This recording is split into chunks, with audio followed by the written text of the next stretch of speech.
Hey guys, tonight we're settling into something quieter, something softer than you might expect.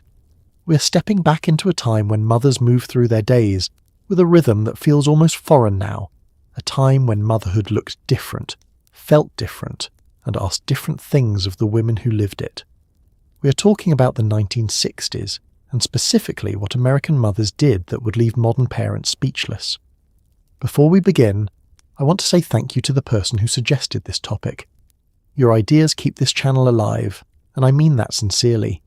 If you are enjoying these late-night drifts into history, go ahead and hit that like button, and subscribe if you have not already.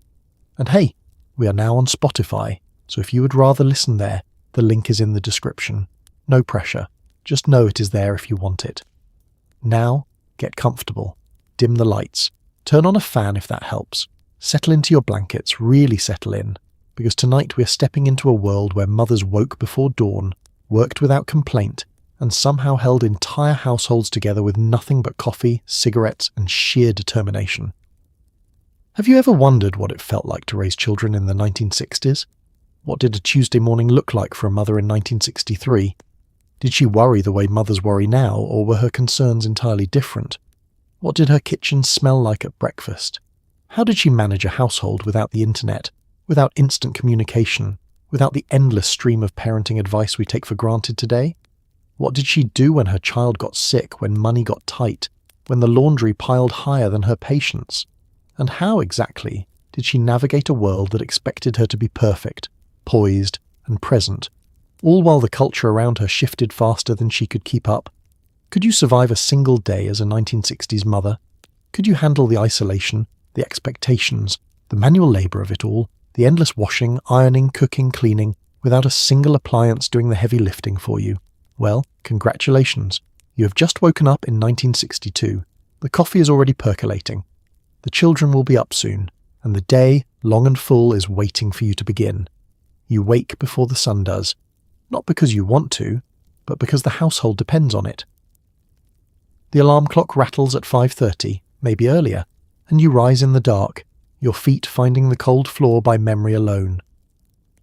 The house is silent in that particular way only early mornings know, a stillness so complete it feels like the world is holding its breath. You wrap yourself in a robe, something worn soft from years of use, and pad quietly down the hallway, careful not to wake anyone yet. The children are still asleep, tangled in their blankets, breathing softly. Your husband lies on his back, one arm flung over his head, lost in whatever dreams men have when they sleep deeply. You descend the stairs, each one creaking in the same familiar places. The kitchen greets you with its faint smells of yesterday's dinner, and the clean, soapy scent of the dish towel you left draped over the sink. You flip the light switch, and the overhead bulb flickers to life, casting the room in a pale yellow glow that feels both comforting and slightly accusatory, as if it knows how little sleep you got. First, the coffee. You fill the percolator with cold water, measure out the grounds with a practiced hand, and set it on the stove. The blue flame hisses to life beneath it, and within minutes, the pot begins its soft, rhythmic gurgling. The smell reaches you before the sound does, rich and dark and necessary. While the coffee brews, you move through the kitchen like someone performing a choreographed dance they have done 1,000 times. You set the table. Plates, forks, knives, napkins folded neatly beside each setting. You pull out the frying pan, the butter dish, the carton of eggs from the refrigerator. Breakfast does not make itself, and no one in this house expects it to. The sky outside the window begins to lighten, a soft grey creeping over the rooftops across the street. You watch it for a moment, this quiet transition from night to day, and feel the weight of what lies ahead. Another day, another long list of tasks that need doing, another series of small, invisible acts that hold everything together. You pour yourself a cup of coffee, the first of many, and take a sip. It burns your tongue slightly, but you do not mind. The heat wakes you up in a way nothing else can. You lean against the counter, cradling the cup in both hands, and allow yourself this one moment of stillness before the house wakes and the demands begin.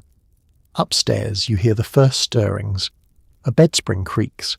Footsteps cross a floor. Your husband will be down soon, expecting his breakfast ready and his coffee poured. The children will follow, groggy and hungry, needing to be fed, dressed and sent off to school. And you, already awake for an hour by then, will greet them with a smile, as if you have been resting all night and are refreshed and ready.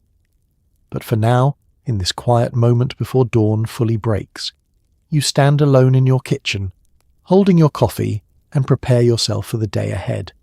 This is your routine, this is your life, and it begins, always, in the dark. Breakfast in the 1960s was not a grab-and-go affair.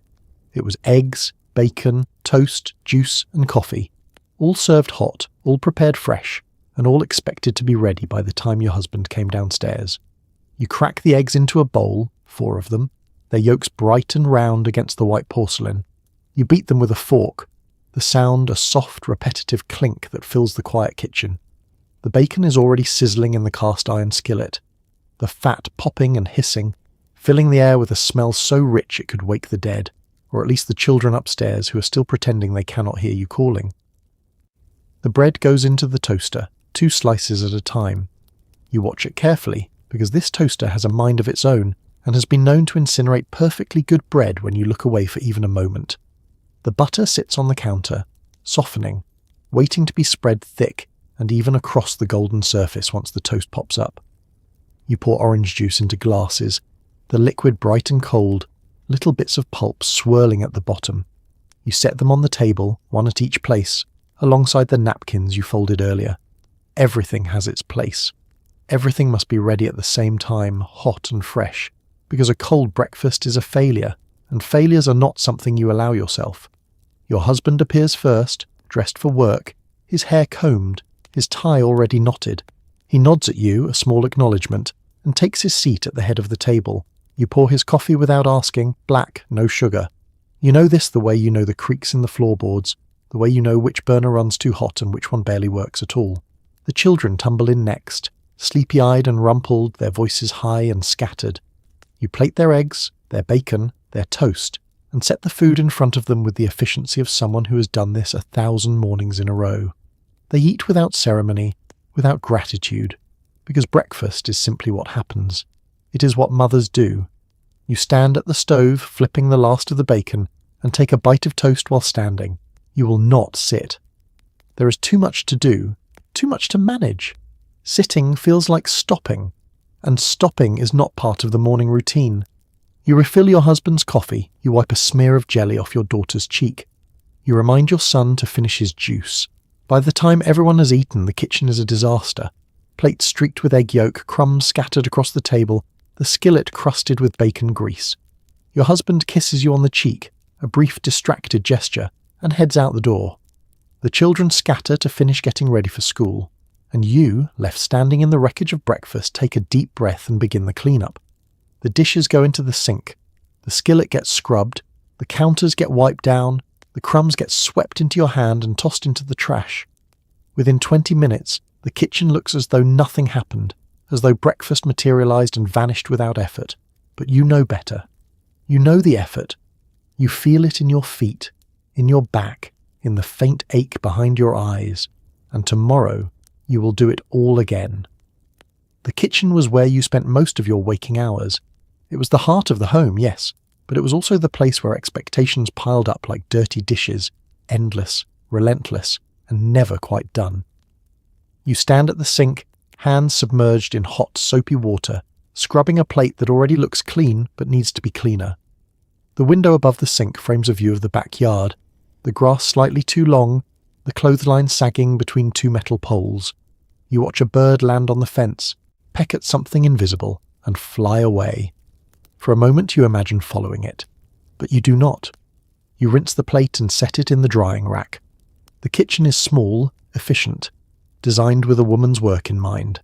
Cabinets painted a cheerful yellow, countertops edged in chrome, a linoleum floor patterned with tiny squares that you mop every other day, sometimes more often if the children track in mud or the dog has an accident. Everything is within arm's reach. The refrigerator hums softly in the corner. The clock on the wall ticks steadily, each second a small reminder that time moves whether you move with it or not. You spend your mornings here preparing breakfast, your afternoons preparing dinner. The in-between hours are filled with smaller tasks, wiping down surfaces, putting away groceries, washing dishes, drying dishes, organising cupboards, checking the pantry, making lists. The work is repetitive, invisible, the kind that undoes itself the moment you finish. Your husband calls the kitchen your domain, as if it is something you rule over with pride and authority. But domain is just another word for cage when you cannot leave it. You cook because the family needs to eat. You clean because the family needs order. You manage the meals, the schedules, the endless rotation of food in and food out. Because this is what wives do, what mothers do, and no one ever asks if you want to do it. Sometimes you stand at the counter, hands pressed flat against the cool surface, and feel the weight of it all pressing down on you. The meals you will cook tomorrow, next week, next year. The dishes you will wash, over and over, an endless cycle that has no finish line. The fact that no one notices when the kitchen is clean, but everyone notices immediately when it is not. The radio sits on the counter, a small lifeline to the outside world. You turn it on while you work, letting the voices and music fill the silence. News broadcasts, soap operas, advertisements for laundry detergent and cake mix. It keeps you company in a way nothing else does.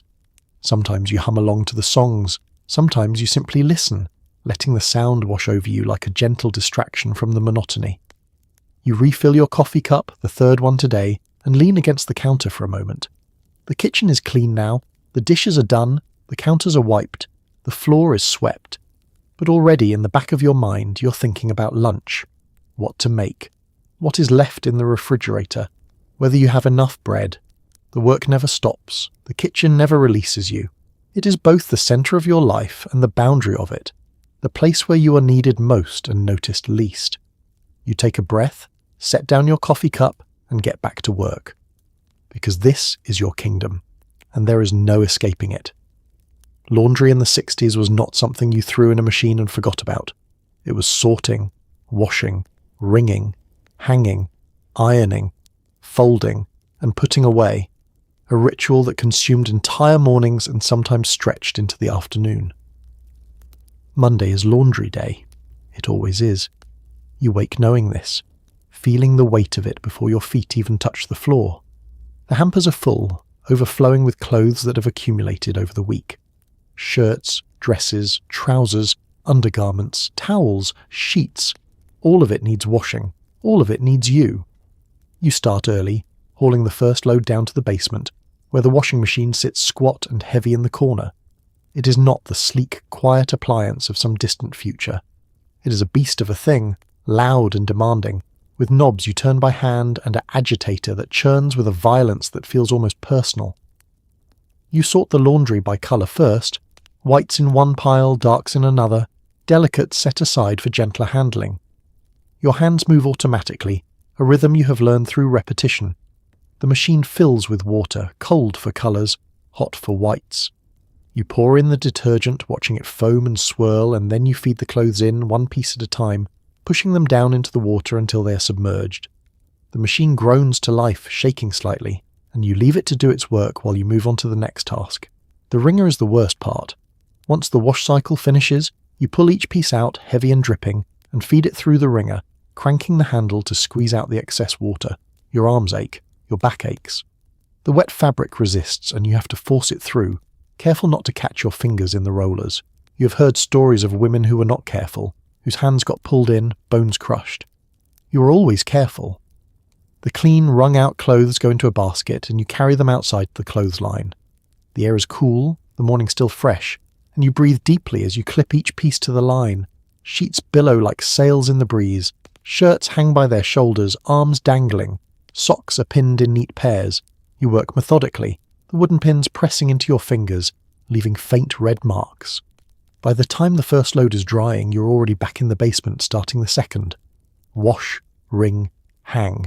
Wash, wring, hang.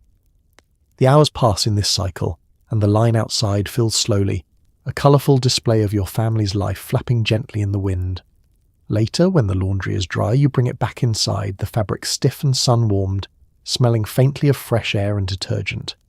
You fold each piece carefully, smoothing out wrinkles, stacking them into neat piles, towels, underwear, shirts. Everything has its place and you know exactly where each item belongs. But you're not done, not yet.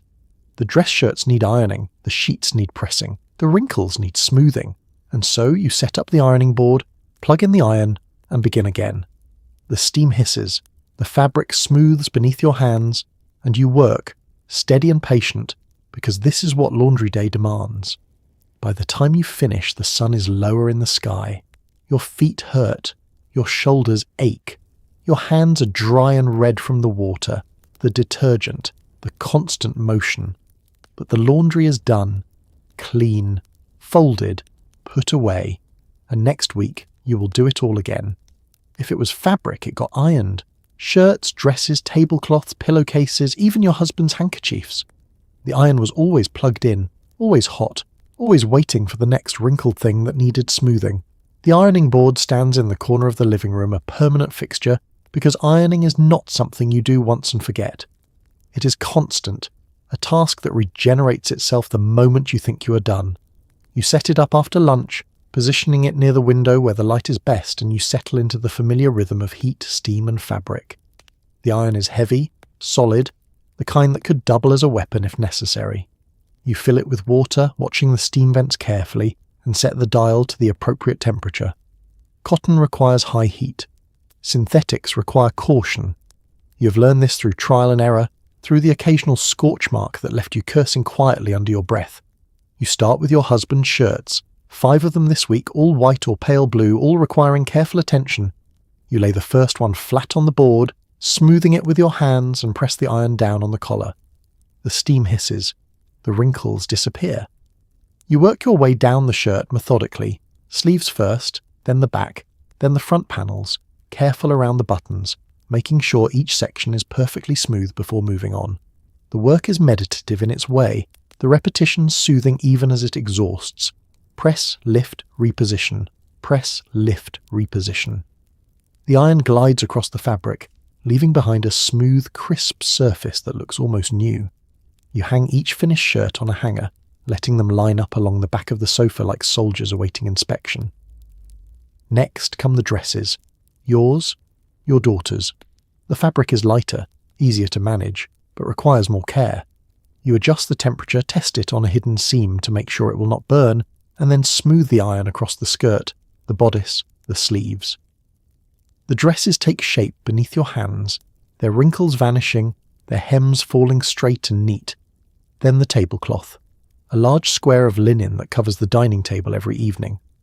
You spread it across the ironing board, working in sections because it is too big to manage all at once.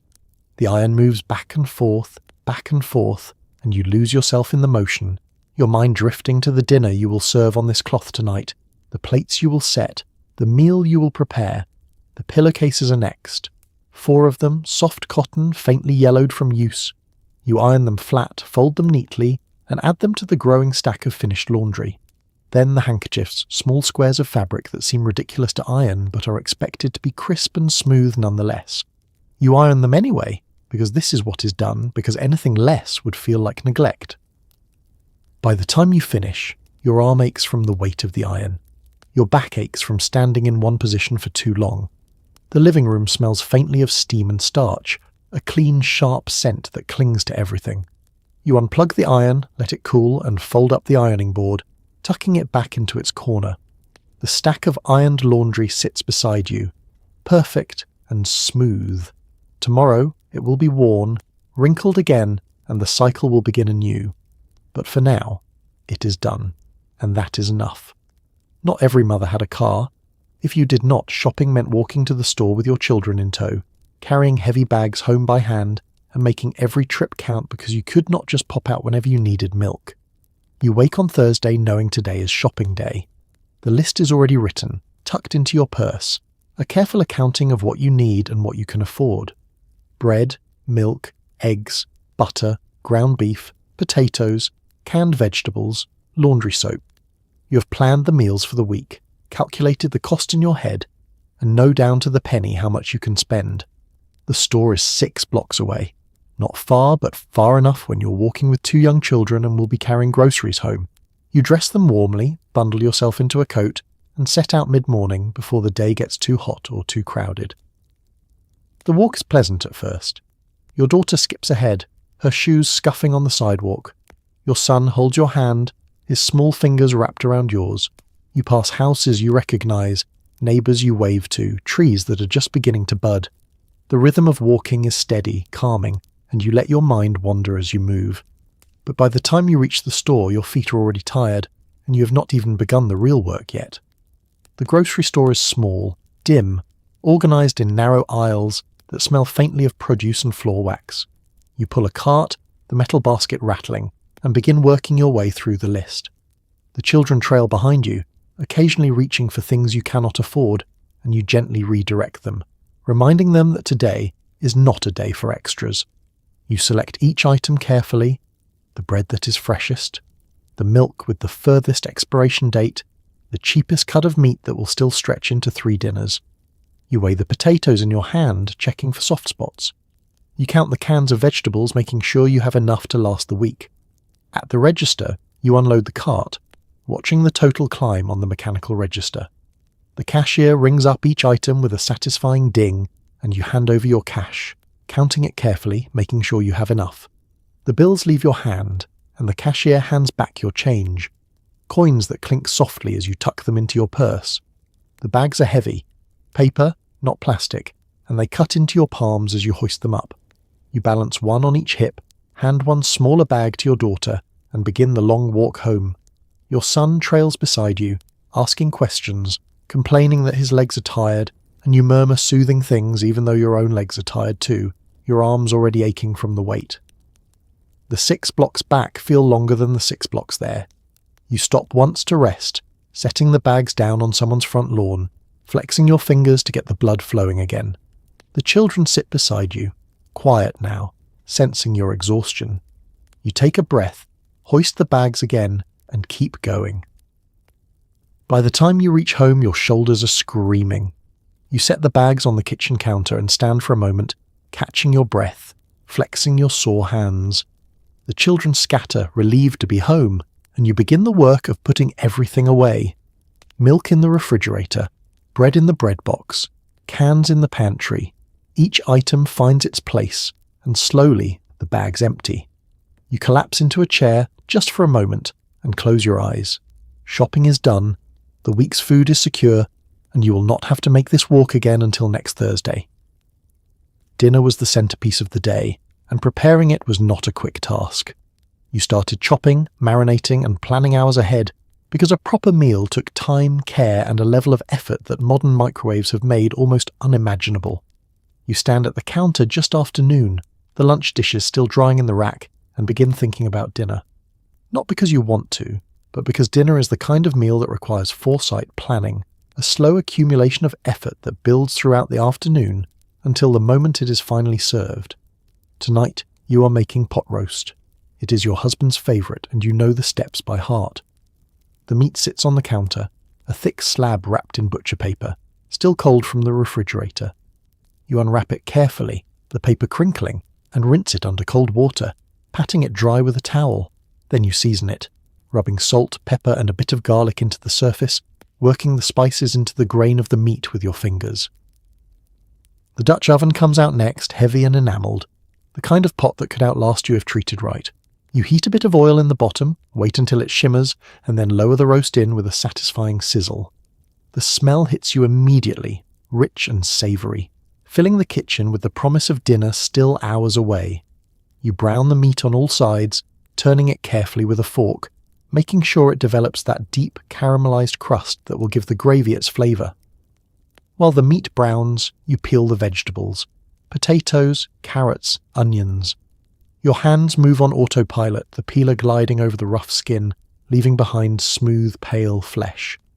You chop everything into large chunks, the knife thudding rhythmically against the cutting board, and set the pieces aside in a bowl. Once the meat is browned, you add the vegetables around it, nestling them into the pot. Then the broth, poured slowly until everything is just submerged. You add a bay leaf, a sprig of thyme, a splash of Worcestershire sauce. The lid goes on with a heavy clunk and you slide the pot into the oven, setting the temperature low and steady. Now comes the waiting. The roast will cook for hours, the meat slowly becoming tender, the vegetables softening, the flavours melding into something greater than the sum of their parts. You set a timer, more out of habit than necessity, because you will check on it anyway, opening the oven door every so often to peek inside, to baste the meat, to make sure nothing is burning. The afternoon passes in this slow rhythm. You move through other tasks, folding laundry, wiping counters, keeping an eye on the children playing outside. But part of your mind is always on the roast, on the timing, on the careful orchestration required to have everything ready at the same moment. An hour before dinner, you start the side dishes. Green beans from a can, drained and heated with a pat of butter. Rolls from the freezer, set on a baking sheet and brushed with melted butter before going into the oven. A simple salad, lettuce torn by hand, tomatoes sliced thin, a drizzle of dressing. By the time your husband walks through the door, the house smells like dinner, the table is set, the roast is resting on a platter, the vegetables arranged around it, the gravy is simmering on the stove, thickened just right. Everything is ready, timed perfectly, as if it all came together effortlessly. But you know the truth. You know the hours of work, the careful planning, the constant attention required to make it seem easy. You slice the roast, the meat falling apart under the knife, and serve each plate with quiet pride. This is dinner. This is what you do, and tomorrow you will start all over again. You sent your children outside in the morning and did not see them again until dinner. No phones, no tracking devices, no scheduled playdates. They roamed the neighbourhood freely, and you trusted they would come home when the streetlights came on. Breakfast is finished, the dishes are washed, and the children are restless, bouncing around the living room with a kind of energy that makes the walls feel too close. You open the back door and speak the words that signal freedom for them, and peace for you. Go outside and play. They burst through the door like prisoners released, their voices high and excited, their feet pounding down the porch steps and into the yard. You watch them go, your daughter's ponytail swinging, your son's untied shoelaces flapping, and then you close the door and return to the quiet kitchen. They're gone now, out in the world. And you do not worry, because this is what children do in 1962. They leave in the morning and return when they are hungry or hurt or bored, and in the hours between they belong to the neighbourhood, to themselves, to the kind of freedom that will one day seem impossible. You do not know where they are exactly. The backyard maybe, or the vacant lot at the end of the street where the older kids play baseball. Perhaps they have wandered to the creek catching tadpoles in glass jars, or climbed the big oak tree in the Johnson's yard, the one with the branches that spread wide and low enough for small hands to grip. They might be riding bikes in lazy circles, racing down the sidewalk, their wheels humming against the concrete. Or maybe they are just sitting on someone's front steps, talking, laughing, making up games with rules that shift and change depending on who is winning.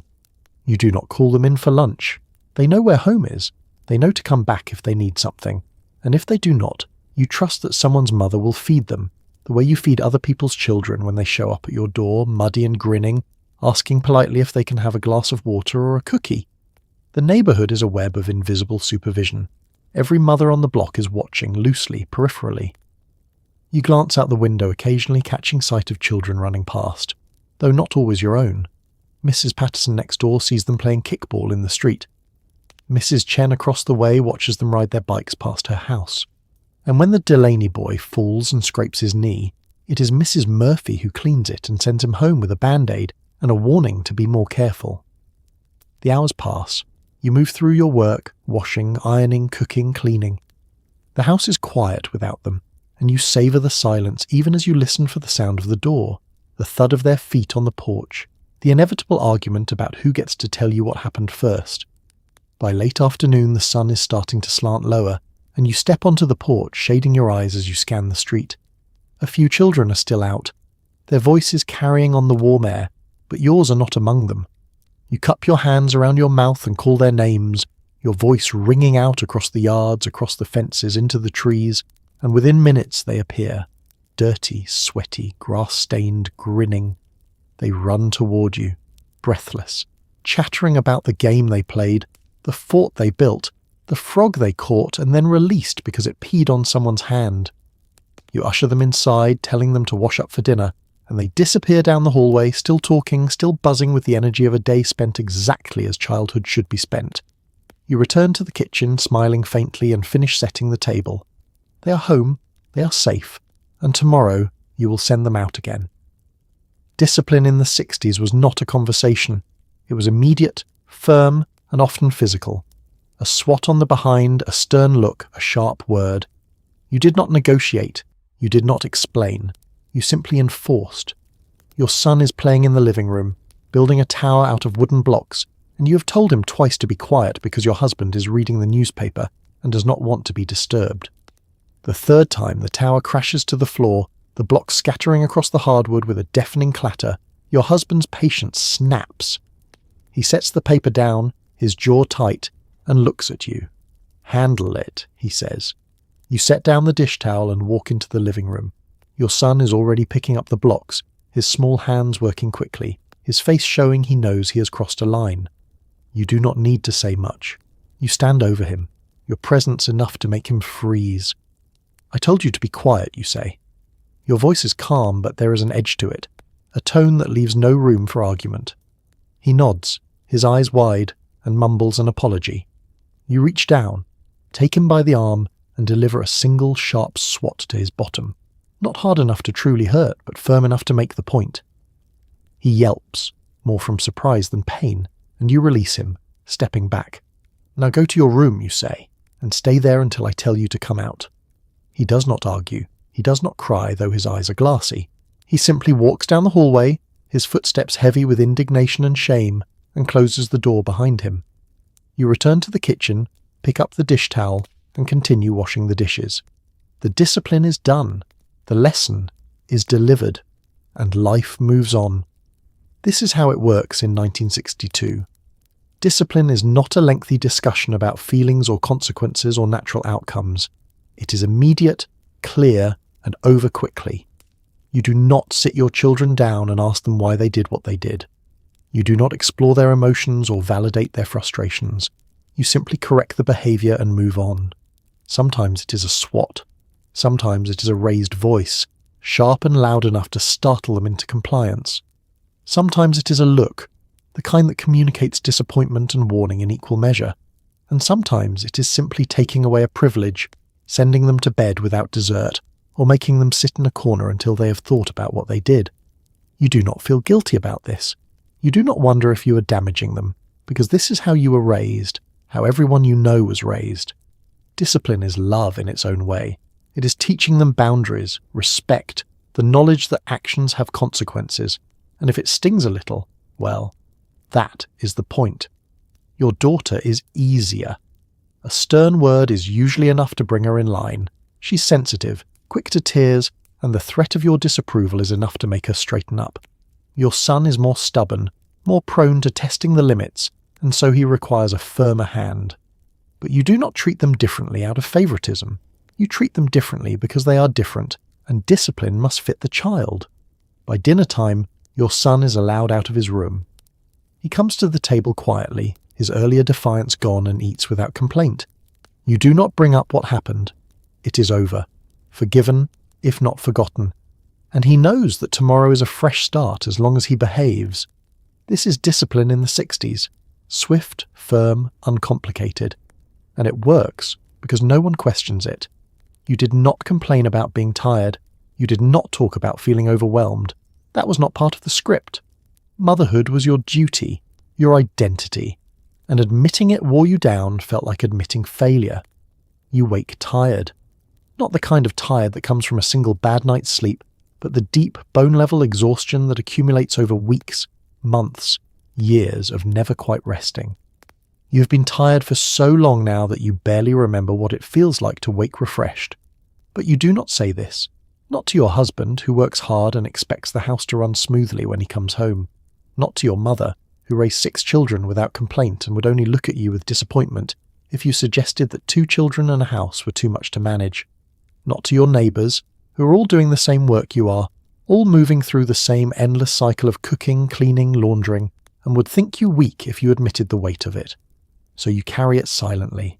The exhaustion becomes a part of you, a constant companion, something you learn to work around the way you work around a bad knee or a chronic headache. You drink your coffee, you move through your tasks, and you do not stop long enough to acknowledge how deeply tired you are. There are moments when it threatens to overwhelm you, when you stand at the sink staring at the dishes and feel the weight of everything pressing down so hard you can barely breathe. When you lie in bed at night, your body aching, your mind spinning with tomorrow's tasks, and wonder how you will find the energy to do it all again. When you catch your reflection in the bathroom mirror and barely recognize the woman staring back, her eyes shadowed, her face drawn. But you do not speak of it, because what would you say? That you are tired? Everyone is tired. That you need help? There is no help coming. That you wish sometimes for a single day where no one needed anything from you? That would sound selfish, ungrateful, like you do not love your family, and you do love them, desperately, even as they exhaust you. Instead, you smile. You push through. You make the breakfast, wash the dishes, do the laundry, cook the dinner. You tuck the children into bed, kiss your husband goodnight, and then collapse into your own bed, too tired even to cry. The next morning you wake tired again, and you do not complain, because this is motherhood, and complaining would mean you are failing. The telephone sat on the wall in the kitchen, and when it rang it was an event. Calls were short, purposeful, and often the only adult conversation you had all day. You treasured those moments, brief as they were. The phone is avocado green, mounted beside the refrigerator, its coiled cord stretching just far enough to let you reach the stove if you need to stir something while talking. The receiver is heavy, solid, the kind of weight that feels important in your hand. When it rings, a sharp, insistent trill that cuts through the quiet of the afternoon. You wipe your hands on your apron and lift it to your ear with something close to anticipation. "Hello," you say, and wait to hear who's on the other end. Most calls are practical. Your mother checking in, asking if you need anything from the store. Your husband calling from work to say he will be late. The school nurse letting you know your daughter has a stomachache and needs to be picked up. These calls are brief, efficient, information exchanged in a few sentences before the line goes dead and you return to whatever you are doing. But sometimes, rarely, the call is from a friend, another mother from the neighborhood, someone who understands the rhythm of your days because she lives them too. And when that happens, you settle against the wall, the cord twisting around your finger, and you talk. You talk about small things. The new recipe you tried that turned out dry, the grocery store that raised its prices again, the argument you overheard between the Harrisons next door. You do not talk about anything deep or personal, because the party line means someone might be listening and privacy is a luxury you do not have. But even this surface-level chatter feels like oxygen. A reminder that you're not alone in this. The calls never last long. 5 minutes, maybe 10 if you are lucky. You're always aware of the time, aware that someone else might need the line, aware that you have work waiting. But for those few minutes, you're not just a mother, a wife, a housekeeper. You're a person, talking to another person, and it is enough to carry you through the rest of the day. Sometimes you are the one who makes the call.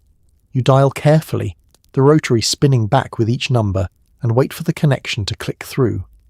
When your friend answers, you ask if she has a moment, always polite, always aware that you might be interrupting. And if she says yes, you settle in, your voice low, and you talk about whatever is weighing on you.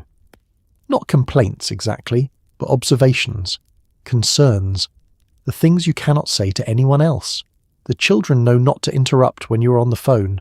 They have been trained to wait, to be quiet, to understand that this is your time, however brief.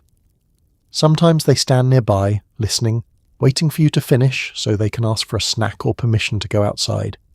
You hold up one finger, signalling them to wait, and they do, because they know that when the phone rings it belongs to you. When the call ends, you hang the receiver back on its cradle, the click final and definite. The kitchen is quiet again.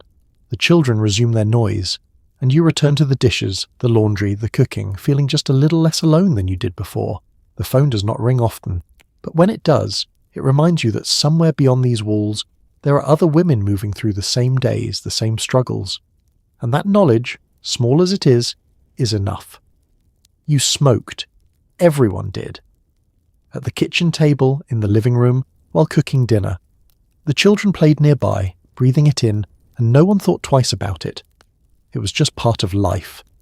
The cigarettes sit on the counter in a slim pack, always within reach. You light one after breakfast, the flame from the match catching the tip, the first drag deep and satisfying. The smoke curls up toward the ceiling, dissipating slowly in the morning light, and you lean against the counter, exhaling, feeling the small rush of nicotine settle your nerves. Your daughter is colouring at the kitchen table, her crayons scattered across the surface. Your son is playing with toy cars on the floor, making engine noises under his breath. They do not react to the smoke. They have never known a house without it. This is simply what mornings look like, what afternoons feel like, what evenings smell like. Cigarette smoke is as much a part of the home as the scent of coffee or the sound of the radio. You smoke while you cook, the cigarette balanced on the edge of an ashtray beside the stove, a thin line of smoke rising steadily. You reach for it between stirring the pot and checking the oven, taking quick drags, ash growing longer until you tap it off with a practice flick. The children wander through the kitchen, asking for snacks, for drinks, for permission to do something, and you answer them with the cigarette still between your fingers, your words wrapped in a faint haze of smoke. Your husband smokes too. He comes home from work, loosens his tie, and lights up before he even sits down. The two of you sit at the dinner table after the meal is finished, the children excused to play, and you smoke together in companionable silence. The ashtray fills slowly, butts stacked like tiny logs, their filters stained and crumpled. No one questions this. The paediatrician smokes in his office. The teacher smokes in the teacher's lounge. The mothers at the park smoke while they watch their children on the swings. Smoking is everywhere, woven into the fabric of daily life, as normal as breathing. Sometimes you smoke in the car, the windows cracked just enough to let the smoke escape but not enough to let the cold in. The children sit in the back seat, unbuckled, and you glance at them in the rearview mirror, making sure they are behaving. The smoke drifts back to them, and they do not complain. They have learned to tolerate it, the same way they tolerate everything else. You do not think about what it might be doing to them. No one does. The warnings are faint, distant, dismissed as overblown concerns from people who do not understand that smoking is simply what adults do. It calms you. It gives you something to do with your hands. It marks the pauses in your day, the brief moments where you allow yourself to stop and breathe. At night, after the children are in bed, you sit in the living room with your last cigarette of the day. The house is quiet, the television murmuring softly in the background, and you inhale deeply, holding the smoke in your lungs before releasing it slowly. This is your ritual, your small rebellion against the exhaustion that pulls at you. One cigarette, one moment of stillness before you drag yourself to bed and start again tomorrow. The pack on the counter will be empty by the end of the week. You will buy another, and another, because this is 1962, and smoking is not a vice. It is simply what you do. When your child got sick, you did not rush to the paediatrician for every cough and sniffle. You opened the medicine cabinet, pulled out the aspirin and cough syrup, and handled it yourself. Doctors were for emergencies, not inconveniences. Your son wakes in the middle of the night crying softly. You hear him through the thin walls, his voice hoarse and pitiful, and you rise from bed, your feet finding the floor in the dark. Your husband does not stir. This is your territory, the nighttime cries, the fevers, the vague complaints of not feeling well. You pad down the hallway and push open his door. He's sitting up in bed, his face flushed, his eyes glassy. You press the back of your hand to his forehead and feel the heat radiating from his skin. Fever, you say quietly, more to yourself than to him.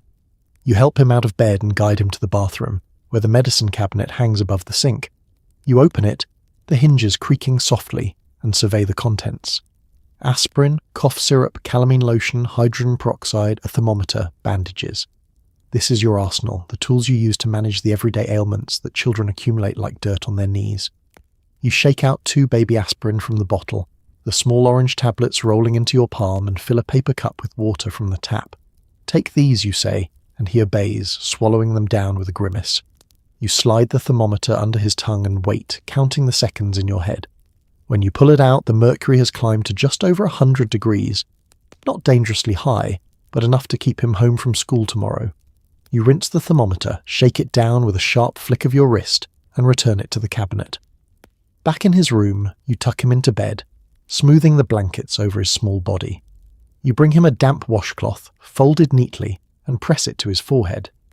The cool fabric makes him sigh, and his eyes flutter closed. Sleep, you say softly. You will feel better in the morning. You do not call the doctor, you do not make an appointment. A fever is not an emergency. A cough is not a crisis. These are things children get, things that pass on their own with rest and time and a little aspirin to take the edge off.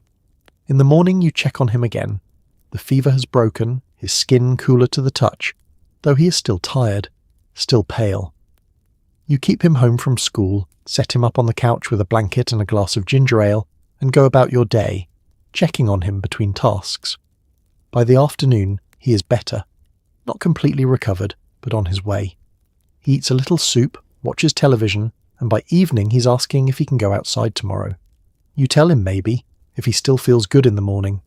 This is how illness is managed in 1962. You do not panic. You do not rush to the doctor unless something is truly wrong, unless the fever will not break, unless the cough turns into something that rattles deep in the chest and will not let go. You trust your instincts, your experience, the medicine cabinet that holds everything you need for the small, ordinary sicknesses that are simply part of childhood. The doctor is for broken bones, for stitches, for the things you cannot fix on your own. Everything else, you handle. Because that is what mothers do. Clothes did not get tossed when they tore. You mended them. You patched holes, replaced buttons, and altered hems. Your sewing kit was as essential as your kitchen knives, and you used it constantly. The sewing basket sits beside your chair in the living room, a wicker container stuffed with thread, needles, buttons, patches, and scraps of fabric saved from old clothes. You reach for it almost every evening after dinner, pulling it into your lap while the television murmurs in the background and the children play quietly on the floor. Tonight, you are mending your son's trousers. He tore them at the knee, a jagged rip earned from sliding across the pavement while playing. The fabric is frayed, the edge is rough, but the pants are otherwise fine, and you cannot afford to replace them every time he falls. You thread a needle, licking the end of the thread to stiffen it, and guide it through the eye with practiced ease. The first few stitches secure a patch on the inside of the tear, a scrap of denim cut from an old pair of your husband's work pants. You sew carefully, your stitches small and even, working your way around the patch until it is firmly attached. Then you turn the pants right side out and begin the visible mending, stitching the torn edges together, pulling them taut, closing the gap. The repair will show a faint line of thread crossing the knee, but it does not matter. No one will care. These are play pants, not church pants, and function is more important than appearance. When the patch is finished, you hold the pants up to the light, inspecting your work. The repair is solid. The pants will last another few months, maybe longer, before he outgrows them entirely. You fold them neatly and set them aside, ready to return to his drawer. Next is your daughter's dress, a soft cotton print with a button missing from the bodice. You search through the button jar, a glass container filled with mismatched buttons collected over the years, and find one that is close enough. Not an exact match, but near enough that no one will notice unless they are looking for it. You position the button carefully, marking its placement with a pin, and then sew it on, looping the thread through the holes again and again until it is secure. You test it, pulling gently, and it holds. The dress is whole again. Your husband's shirt is next. The collar is frayed, the fabric worn thin from years of washing and wearing. You cannot replace the collar, but you can reinforce it, stitching along the edges to keep it from tearing further. It is a temporary fix, a way to extend the life of the shirt by a few more months, and you work methodically, your needle moving in and out, the rhythm soothing. Sewing is something you learned as a girl, taught by your mother who learned it from hers. It is a skill passed down, essential and unquestioned because clothes are expensive and waste is unthinkable. Every item must be worn until it is truly beyond repair, and even then the fabric is saved, cut into squares for quilts or rags or patches for the next thing that tears. You do not resent this work. It is simply part of the routine, like washing dishes or folding laundry. But sometimes, as you sit with your needle and thread, the house quiet around you, you feel the weight of it, the endless repairs, the constant maintenance, the knowledge that nothing ever stays whole, that everything eventually frays and tears and needs your hands to put it back together. You finish the collar, knot the thread, and snip it with scissors. The shirt goes back into the basket, ready to be returned to the closet, and you reach for the next item because there is always something that needs mending. The milkman came early, before you were fully awake. Glass bottles clinked softly on the porch. You left payment in a small metal box, trusting a system built on routine and honour. It was simple, reliable, and deeply woven into the rhythm of suburban life. You hear him before you see him.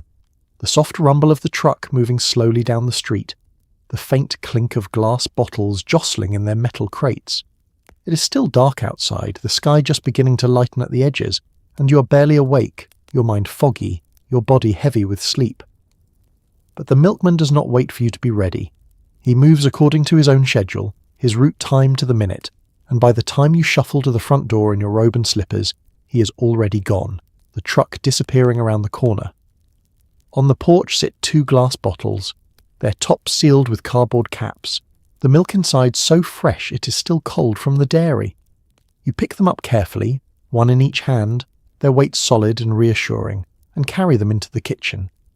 The bottles are slick with condensation, and you set them gently on the counter before opening the refrigerator to make room. The system is simple.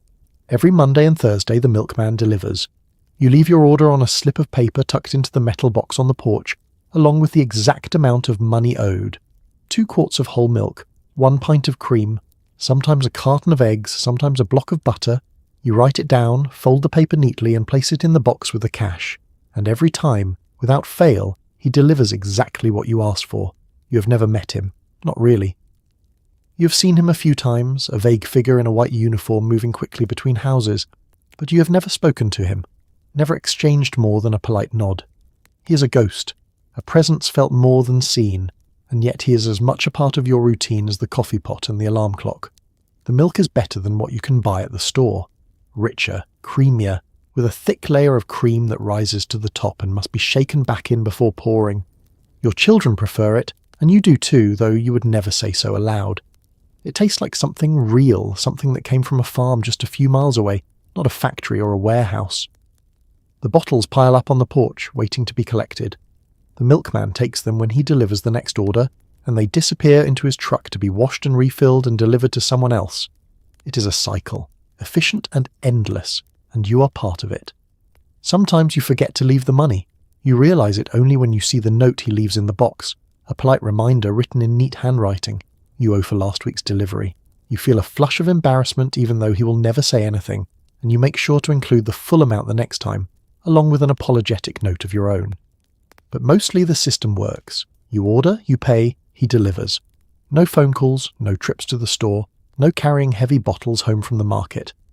The milk simply appears, as reliable as the sunrise, and you build your mornings around it. By the time the children wake, the bottles are already in the refrigerator, chilled and ready. You pour milk into glasses, into cereal bowls, into your coffee, and no one thinks to ask where it came from.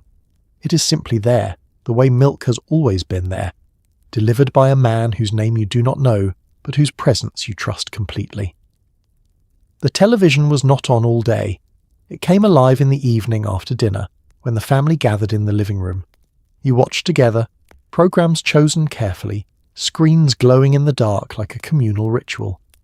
The television sits in the corner of the living room, a large wooden cabinet with a small screen, its glass front reflecting the room back at you during the day when it is dark and silent. It is not something you turn on casually, not something that provides constant background noise. The television is for evenings, for after the dishes are done, and the children are in their pyjamas and the house has settled into its nighttime quiet. Your husband turns it on after dinner, twisting the dial until it clicks and the screen flickers to life. There is a moment of static, a high-pitched hum, and then the picture resolves into black and white images, grainy but clear enough. The room is dim, only the glow from the screen and a single lamp in the corner, and the family arranges itself accordingly. Your husband sits in his chair, the one with the worn armrests and the cushion moulded to his shape. You sit on the couch, your sewing basket at your feet, your hands busy with mending even as your eyes drift toward the screen. The children sprawl on the floor, propped on their elbows, their faces lit by the flickering light. There are only a few channels, and you turn the dial carefully, stopping at each one to see what is playing. A western, a variety show, the news. The choices are limited, and you settle on something the whole family can watch, something that will not bore the children or offend your husband's sensibilities. Tonight, it is a comedy. A family sitcom, wholesome and predictable, with a laugh track that tells you when something is supposed to be funny. You watch as the characters navigate small domestic crises, misunderstandings that are resolved neatly within 30 minutes, and you smile at the jokes even when they are not particularly clever. The children laugh at the physical comedy, the slapstick moments, and you glance at them, their faces open and delighted, and feel a warmth that has nothing to do with the humour on screen. This is the part of the day you look forward to, this brief window when the work is done and the family is together, all facing the same direction, all sharing the same experience. During the commercials, your husband gets up to adjust the antenna, the picture having gone fuzzy and unstable. He moves it carefully, angling it this way and that, while you call out whether the picture is better or worse.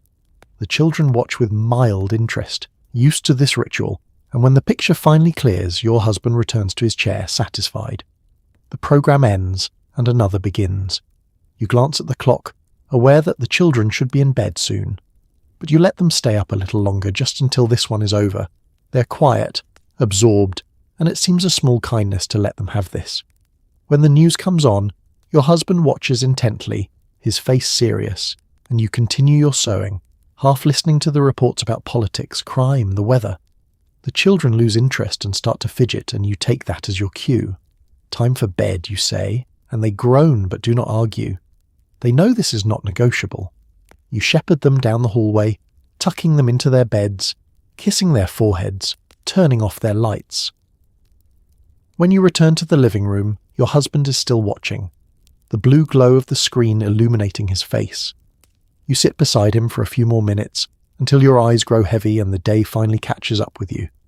He turns off the television, and the house falls into darkness, and together you head to bed, ready to begin again tomorrow. You bake the cake from scratch, you made the decorations by hand, you invited the neighbourhood kids over, handed out simple favours, and called it a party.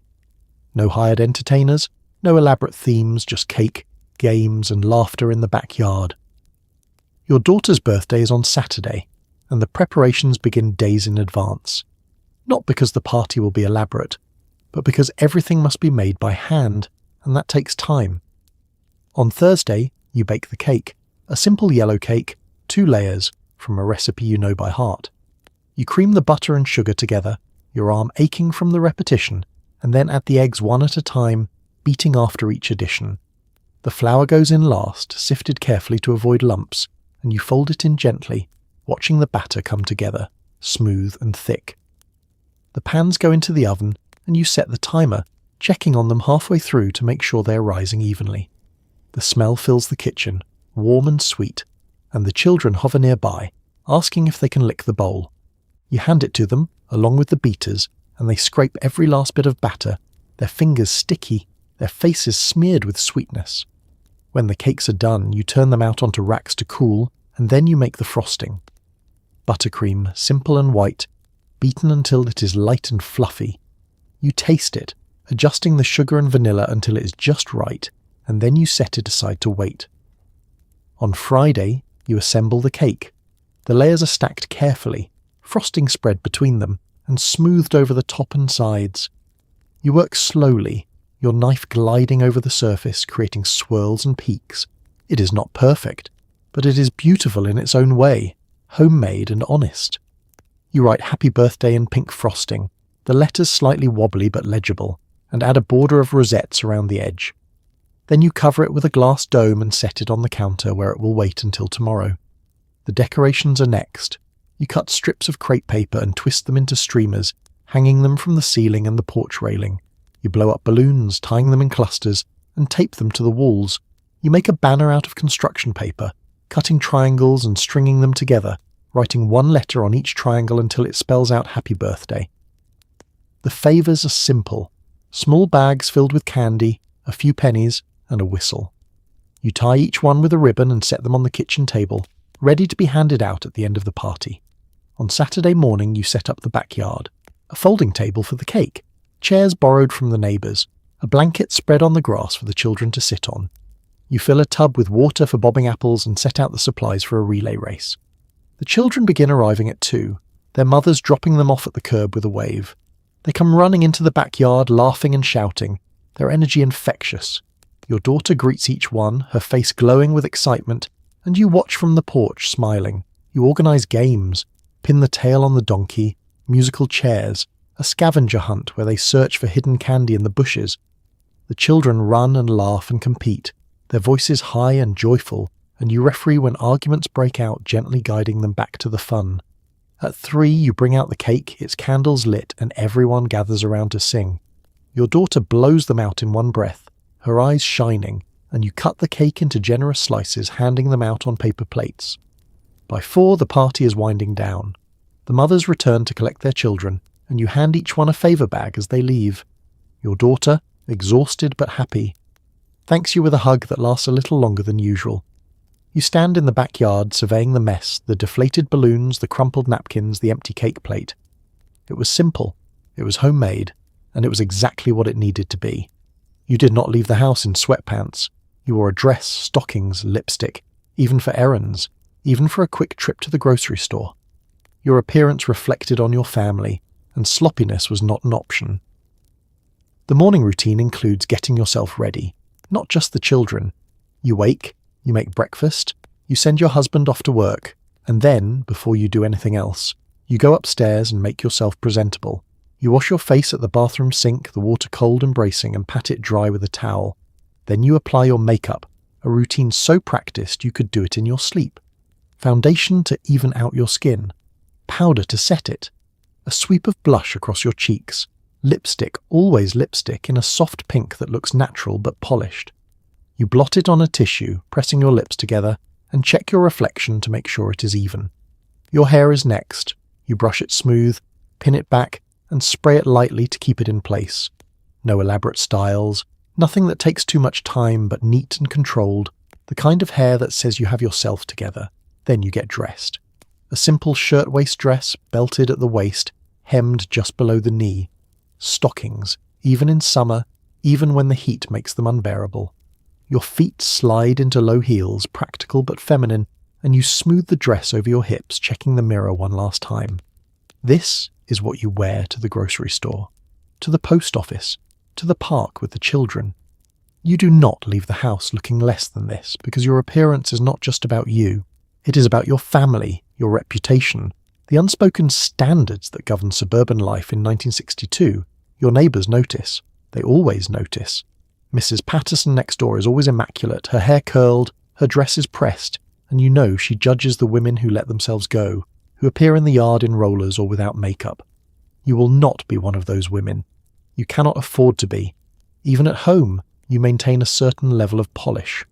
You wear an apron over your dress to protect it, but the dress itself is still neat, still presentable. You do not lounge in a bathrobe past 9 in the morning. You do not answer the door in your nightgown. If someone stops by unexpectedly, you are always ready, always appropriate. It is exhausting, this constant vigilance. You cannot relax, cannot let your guard down, cannot allow yourself to be seen as anything less than perfectly composed. But this is the expectation, and you meet it because the alternative is unthinkable. When your husband comes home, you are still put together, your hair is still neat, your lipstick has been reapplied, the dress is still fresh, or at least it looks fresh, even if you have been wearing it for 10 hours. You greet him at the door with a smile and he notices, though he does not comment. He simply expects it, the way he expects dinner to be ready and the house to be clean. At night, finally, you allow yourself to unravel. You remove your makeup, your stockings, your dress. You slip into your nightgown and stand in front of the mirror, seeing yourself as you really are. Tired, plain, human. But no one sees you like this. No one except yourself. And tomorrow you will put yourself back together again. You paid in cash, counting bills and coins carefully at the register. You clipped coupons from the newspaper. You bought only what you needed because money was tight and waste was unthinkable. The grocery list is written on the back of an envelope, each item carefully considered before being added. You cannot afford to buy on impulse, cannot grab things just because they look appealing. Every purchase must be justified, weighed against the budget, and if it does not make the cut, it does not go on the list. You sit at the kitchen table with the newspaper spread out before you, scissors in hand, and cut out the coupons. 10 cents off a can of soup, 15 cents off a box of cereal, 25 cents off laundry detergent. The savings are small, but they add up, and you tuck the coupons into your purse alongside the grocery money, a small stack of bills and coins that must stretch to cover everything. At the store, you move methodically through the aisles, checking each item against your list. You compare prices, choosing the store brand over the name brand when the quality is close enough. You weigh the produce, calculating the cost per pound in your head, and select only the pieces that are ripe and unblemished, because you cannot afford to throw anything away. The children trail behind you, occasionally reaching for things you cannot buy. A box of cookies, a bag of candy, a toy displayed near the register. You tell them no gently but firmly, reminding them that you're here for what the family needs, not for treats. At the meat counter, you examine the cuts carefully, looking for the best value. A small roast for Sunday dinner, ground beef for meatloaf, chicken legs, the cheapest cut, which you will stretch into 3 meals. The butcher wraps each one in white paper, writing the price on the outside, and you add it to your cart, mentally tallying the total as you go. You clip your coupons at the register, handing them to the cashier one by one. She rings up each item, the mechanical register dinging with each entry, and you watch the total climb, your stomach tightening. You have calculated carefully, but there is always the fear that you have miscounted, that you will not have enough. The total is announced, and you count out the bills, your fingers moving quickly, adding a few coins to make the exact amount. The cashier takes it, counts it herself, and hands back a few pennies in change. You tuck them into your purse, relieved, and gather your bags. The walk home is slower, the bags heavy in your arms. You shift them from one hand to the other, trying to ease the strain, and by the time you reach your front door, your fingers are numb and aching. You set the bags on the counter and begin putting everything away, each item finding its designated spot. You did it. You stayed within the budget. You bought everything the family needs for the week, and next Thursday you will do it all again. You served him first. His comfort, his schedule, his preferences shaped the household rhythm. Your needs waited quietly in the background, because that was what good wives did. Dinner is ready at 6, exactly when he expects it. You have timed everything carefully, the roast, the potatoes, the vegetables, so that it all comes together at the same moment, hot and fresh and waiting. You hear his car pull into the driveway, the engine cutting off, the door slamming shut, and you move quickly, setting the last dish on the table, smoothing your apron, preparing yourself. He walks through the door, loosening his tie, and you greet him with a smile. Dinner is ready, you say, and he nods, heading to the bathroom to wash his hands. The children are already at the table, wriggling in their seats, hungry and impatient, but they know to wait. Dinner does not begin until their father sits down. He takes his seat at the head of the table, and you serve him first. The largest portion of meat, the fluffiest mound of mashed potatoes, the first choice of everything.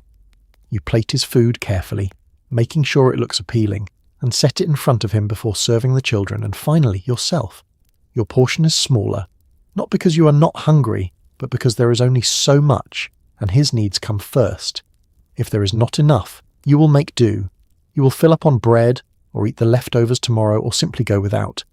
It is automatic, this deference, so deeply ingrained that you do not even think about it anymore. He eats, and you watch, making sure he has everything he needs. More potatoes, another slice of bread, a refill of his water glass. You anticipate his needs before he voices them, and you move quietly, efficiently, keeping the meal running smoothly. When he finishes, he pushes his plate away and leans back in his chair, satisfied. You clear his plate first, then the children's, and finally your own, scraping the remnants into the trash. The evenings follow the same pattern. He sits in his chair, reading the newspaper or watching television, and you move around him, tidying the living room, folding laundry, keeping the children quiet so he can relax. If he wants coffee, you make it. If he wants a snack, you prepare it. Your own tiredness, your own desire to sit and rest is secondary. At night, when the children are in bed and the house is finally quiet, you sit on the couch with your sewing, your hands busy while he watches the news. You do not ask to change the channel. You do not suggest something you might prefer. The television is his, the evenings are his, and you are simply there, present but unobtrusive. When you go to bed, you wait until he is comfortable, his pillow adjusted, the blankets arranged to his liking before you settle in yourself. If he is restless, you lie awake, waiting for him to fall asleep before you allow yourself to relax. His sleep is more important than yours. His rest is more valuable. This is the hierarchy of the household, unspoken but absolute. His work is harder than yours, or so the logic goes, and therefore his needs take precedence. You are the support, the foundation, the one who makes everything else possible. And your reward is not comfort or recognition, but the knowledge that you are doing what you are supposed to do. You do not resent this, or if you do not acknowledge it, even to yourself. This is simply how it is. This is what marriage looks like. And questioning it would mean questioning everything. The days were long, repetitive, isolating, but you did not talk about it. You smiled, you managed, you kept going. Loneliness was something you carried silently, a weight no one acknowledged. You stand at the kitchen sink, hands submerged in soapy water, staring out the window at nothing in particular. The houses across the street look back at you, their windows blank and unrevealing. Behind each one is another woman doing exactly what you're doing, washing dishes, wiping counters, moving through the same tasks in the same order. You know this without seeing it, because this is what all the women do. But knowing you're not alone does not make you feel less lonely. The children are at school. Your husband is at work. The house is silent except for the drip of the faucet and the soft hum of the refrigerator. You finish the dishes and dry your hands, looking around the kitchen for the next task. There is always another task. But today, the tasks feel heavier, harder to start, as if the weight of the silence is pressing down on you. You pour yourself another cup of coffee and sit at the table, cradling the cup in both hands. The warmth seeps into your palms, and you close your eyes for a moment, trying to shake the feeling that has settled over you like a fog. This feeling has no name, or rather, it has a name, but you do not allow yourself to speak it. Loneliness. You are surrounded by people, by needs, by constant demands on your time and attention, and yet you feel utterly alone.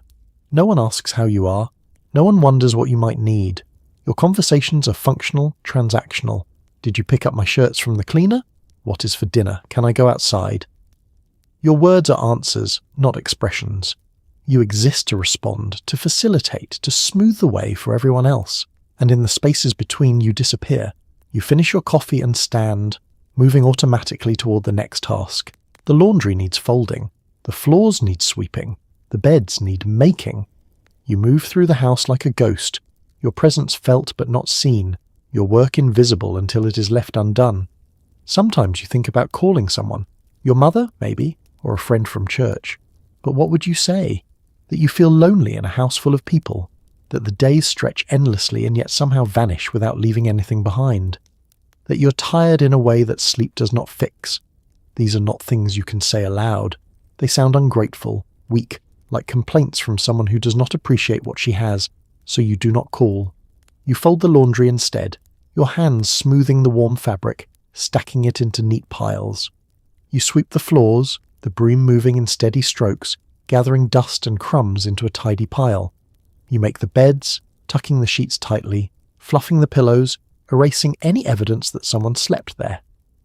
The afternoon passes slowly. You glance at the clock more often than usual, willing the hands to move faster, willing the children to come home, willing your husband to walk through the door and fill the silence with his presence. You do not even need conversation. You just need sound, proof that you're not the only person left in the world. The radio helps sometimes. You turn it on while you work, letting the voices wash over you. News reports, advertisements, the occasional song. It is company of a sort, though it does not speak back to you, does not ask questions or care about your answers, but it fills the silence, and that is something. You think about the women you see at church on Sundays, their faces carefully composed, their dresses pressed, their children scrubbed clean and well-behaved. You smile at them. They smile at you. You exchange pleasantries about the weather, the sermon, someone's new baby. But you never talk about anything real. You never mention the loneliness that sits in your chest like a stone, and neither do they. Perhaps they feel it too. Perhaps behind their smiles and their composed faces they are just as isolated, just as exhausted, just as hungry for connection. But if they are, they do not show it, and so you do not show it either. You maintain the fiction that everything is fine, that you're managing beautifully, that motherhood and marriage are fulfilling in ways that require no additional support or friendship or acknowledgement. When the children finally burst through the door, their voices high and chaotic, you feel something in your chest loosen. They do not notice. They drop their school bags, ask for snacks, tell you about their day in half-formed sentences that overlap and contradict each other. You listen, nodding, handing out cookies and milk, grateful for the noise. Your husband comes home at 6. You serve dinner. The family eats together, talking around you, through you, as if you are the table itself, necessary but unremarkable. And you smile, you nod, you pass the salt because this is what you do. Later, when everyone is asleep and the house is quiet again, you lie in bed and stare at the ceiling. The loneliness returns, settling over you like a familiar blanket. You do not fight it. You simply breathe, slowly, steadily, and wait for tomorrow. Because tomorrow the routine will begin again. The children will need feeding, your husband will need coffee, the house will need cleaning, and you will move through it all competent and capable, smiling when appropriate, speaking when necessary, maintaining the careful illusion that you are fine, and perhaps, in some small way, that is enough. Not happiness, exactly, not fulfillment, but survival. The quiet, unglamorous work of getting through each day, one after another, carrying your loneliness like a secret no one wants to hear. You handled it alone, all of it. Asking your husband for help with the children or the house felt like failure. Asking your mother felt like weakness, so you did not ask, you simply endured. The baby is crying. She has been crying for what feels like hours, though it has probably only been 20 minutes. You have fed her, changed her, rocked her, walked her around the living room until your arms ache. Nothing helps. She is inconsolable, her face red and scrunched, her tiny fists clenched in fury or discomfort, or some mysterious baby distress you cannot decode. Your husband sits in his chair, newspaper raised, determinedly not looking at you. He can hear the crying, of course. The whole neighbourhood can probably hear it. But he does not offer to help, and you do not ask. Asking would mean admitting you cannot handle this, admitting that motherhood, the thing you are supposed to be naturally good at, the thing that is supposed to come instinctively, is overwhelming you. And if you cannot handle one crying baby, what does that say about you? So you keep walking. You bounce her gently, murmuring soft nonsense words, your voice strained with exhaustion. Your back hurts. Your head hurts. You want to cry yourself, but you do not, because crying would be another kind of surrender. Finally, mercifully, the baby quiets. Her eyes droop. Her body relaxes against your chest. You hold your breath, afraid to move, afraid to break whatever spell has finally brought peace. Slowly, carefully, you lower yourself into the rocking chair and sit. The baby nestled against you, her breathing evening out into sleep. You close your eyes and allow yourself one moment of relief. But even in this moment you do not feel triumph. You feel only the knowledge that tomorrow, or perhaps later tonight, this will happen again, and again you will handle it alone. Your mother calls later that week. She asks how you are managing, her tone bright and cheerful, and you tell her everything is fine. She raised 6 children after all, and she never complained, never asked for help. If you told her you were struggling, she would look at you with that particular expression of disappointment, the one that says she expected better. So you lie. You say the baby is sleeping through the night, which she is not. You say your son is behaving well, which he is not. You say you have everything under control, which you do not. And your mother makes an approving sound and moves on to the next topic, satisfied that you are managing the way a good mother should. The lies come easily now. You have been telling them for so long that they feel almost true. When your neighbour asks how you are, you smile and say wonderful. When your husband asks if you need anything, you shake your head and say no, everything is fine. When the paediatrician asks if you're getting enough rest, you nod and say yes, plenty. The truth is too complicated, too shameful, too revealing.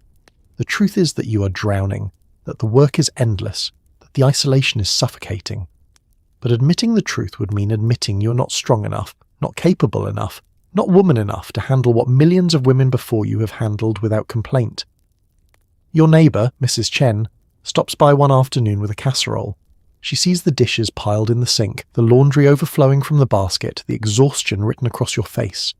She offers to watch the children for an hour so you can rest.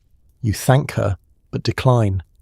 You cannot accept help without feeling like you owe something in return, without feeling like you have failed at the one job you're supposed to be able to do. She presses you gently, insisting it is no trouble, but you hold firm. You will manage. You always manage. When she leaves, you stand in the kitchen and feel the weight of your pride, your stubbornness, your fear of being seen as inadequate. The dishes still need washing, The laundry still needs folding, the children still need feeding, and you are still alone. You think about what it would feel like to say yes, to accept help, to admit that you cannot do everything by yourself. The thought is both terrifying and tempting, like standing at the edge of a cliff and wondering what it would be like to jump. But you do not jump, you step back, you take a breath and get back to work. Because asking for help would mean admitting you need it, and admitting you need it would mean admitting you are not enough. And that is a truth you cannot bear to speak aloud. So you carry on. You wash the dishes, you fold the laundry, you feed the children, you smile when your husband comes home, you tuck the children into bed, you wake in the morning and do it all again. And the help you need, the help you desperately want, remains unasked for. A ghost of a question that never quite makes it to your lips. There was no self-care routine, no girls' nights out, no hobbies carved into the schedule. Your time belonged to everyone else, and what little remained was spent collapsing into bed, too tired to think about what you might want for yourself. You cannot remember the last time you did something just for yourself, not something productive, not something that benefited the family or the household, but something purely for your own enjoyment. The thought feels foreign, almost selfish, like a luxury you have no right to claim. Your days are measured in tasks completed, needs met, problems solved. You wake before everyone else, you go to bed after everyone else, and in the hours between, you are never still, never idle, never alone with your own thoughts long enough to consider what you might want if given the choice. Your sister calls and mentions she has joined a book club, a group of women who meet once a month to discuss novels, to drink coffee, to talk about something other than children and housework. She asks if you would like to come. You hesitate. The idea is appealing, briefly, a flash of something that feels like longing. But then you think about the logistics. The meeting is on Tuesday evenings. Your husband would have to watch the children. You would have to prepare dinner early, make sure everything was ready before you left. And even then, the whole evening you would be thinking about what needed to be done at home, worrying about whether the children were behaving, whether your husband was managing. You tell your sister no. Maybe another time, you say, knowing there will not be another time. She sounds disappointed but not surprised. She knows how it is. She has children too. But somehow she has carved out this small space for herself, and you cannot help but feel a pang of something that might be envy. After you hang up, you stand in the kitchen and try to remember what you used to enjoy before marriage, before children, before your life became a series of obligations. You used to read, you think. You used to sew things for yourself, not just mending, but actual projects, dresses and quilts and embroidered pillowcases. You used to take walks, not to accomplish anything, but just to be outside, to think, to breathe. When did you stop? You cannot pinpoint the exact moment. It happened gradually, imperceptibly, each small piece of yourself set aside to make room for someone else's needs. And now, looking back, you realize there is almost nothing left. You tell yourself it will not always be this way. When the children are older, when they need you less, you will have time again. You will pick up those old hobbies, rediscover those old pleasures. But even as you think it, you know it is not true. By the time the children are older, you will have forgotten how to want things for yourself. In the evenings, after the children are asleep, you sometimes sit on the couch with a magazine, something light and glossy, full of recipes and decorating tips and advertisements for products you will never buy. You flip through the pages, but you're not really reading. You're simply sitting, your body still but your mind already racing ahead to tomorrow's tasks. Your husband glances at you. You look tired, he says. You should go to bed. He means it kindly, but it lands like a judgment. You're always tired. You're always going to bed. And the small sliver of time you have claimed for yourself, this quiet half hour on the couch, is dismissed as exhaustion rather than recognized as the only moment of peace you will have all day. Sometimes, late at night, you allow yourself to imagine a different life. One where you have time to pursue interests, where you can join a club or take a class or simply sit in a park with a book for an hour without feeling guilty. Where your identity is not entirely subsumed by your roles as wife and mother. But the fantasy never lasts long, because the reality is always there, waiting. The breakfast that needs making, the laundry that needs washing, the children who need tending, the husband who needs his shirts ironed and his dinner cooked and his home maintained in a state of constant readiness. You close the magazine and go to bed. Because he is right, you are tired, and tomorrow you will be tired again. And the question of what you might want for yourself will remain unanswered unasked, forgotten in the relentless march of days that belong to everyone but you. In the dark, as you lie waiting for sleep, you wonder if this is all there is. If this is what the rest of your life will look like. An endless cycle of care and maintenance and self-erasure. And you wonder, quietly, whether anyone would notice if you simply disappeared one day, or if the only thing they would miss is the work you do. The thought is dark enough that you push it away. You close your eyes, you breathe, and you tell yourself that tomorrow will be better, even though you know it will not. The afternoon was not a break. It was more laundry, more cleaning, more preparing. Rest was something you fantasized about but rarely experienced. The work was endless, and so were the expectations. Lunch is over, the dishes are washed, the children are back outside, their voices drifting through the open window, and you stand in the kitchen surveying what remains of the day.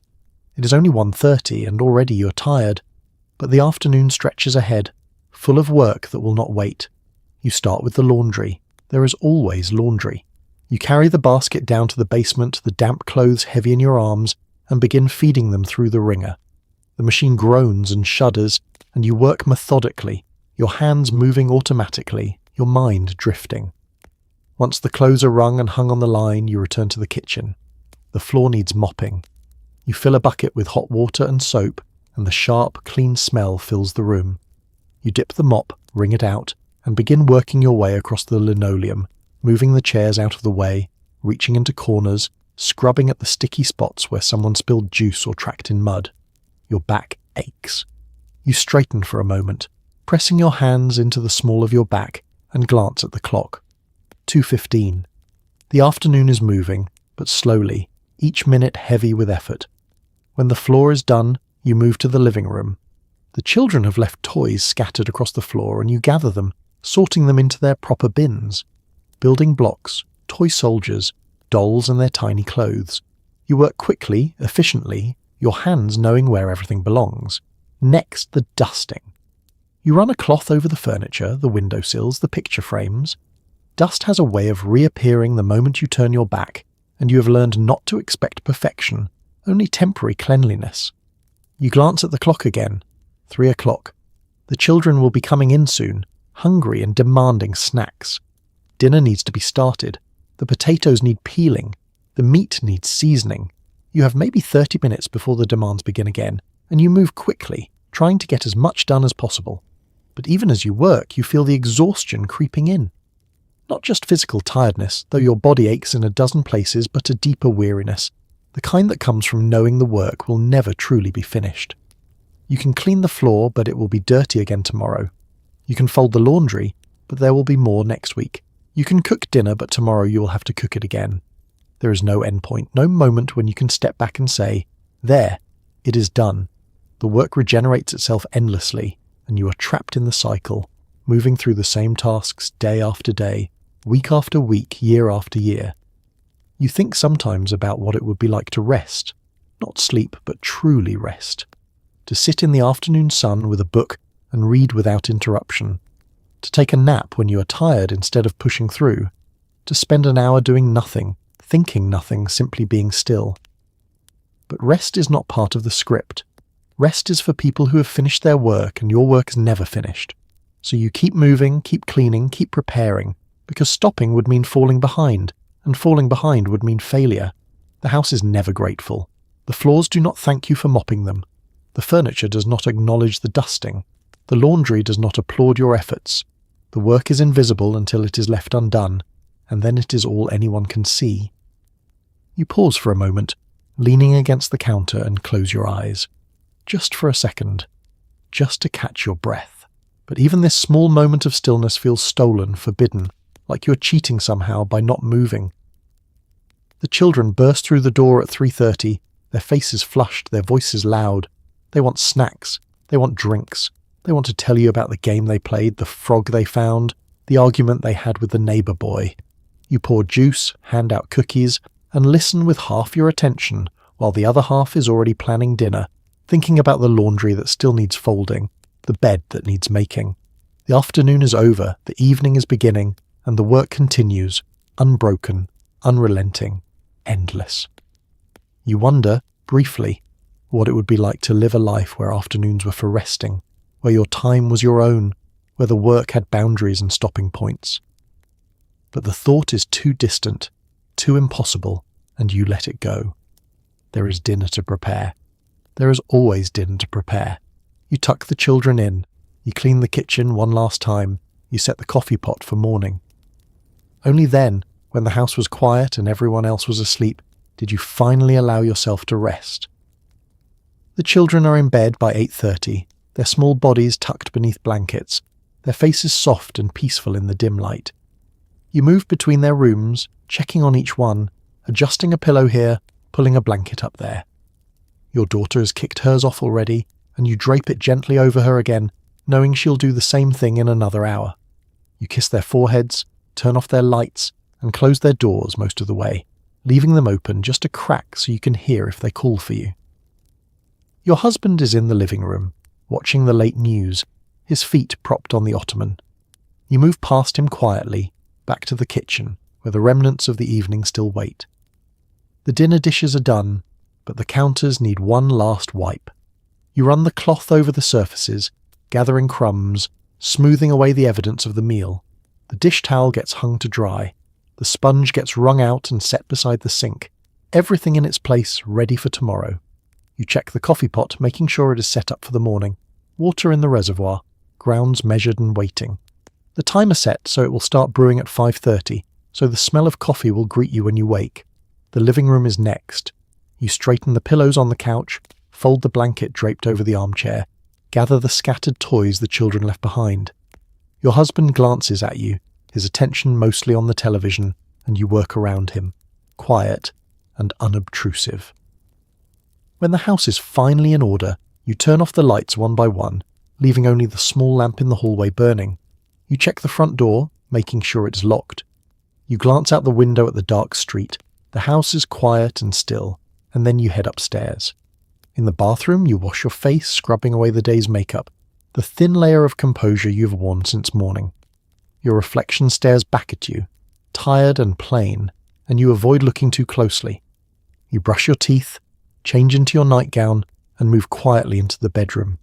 Your husband is already there, lying on his side of the bed, his eyes closed. You slip in beside him, careful not to disturb him, and pull the blankets up over yourself. The bed is soft, the pillow cool against your cheek, and for the first time all day, you allow yourself to stop. Your body aches, your feet throb, your shoulders are tight from carrying, lifting, bending, reaching. But beneath the physical exhaustion is something deeper, a weariness that has nothing to do with tired muscles and everything to do with tired spirit. You close your eyes and try not to think about tomorrow.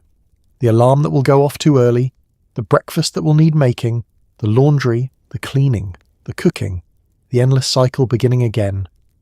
But tonight, for these few hours, you are done. The house is quiet. The children are safe. Your husband is asleep beside you, and you, finally, are allowed to rest.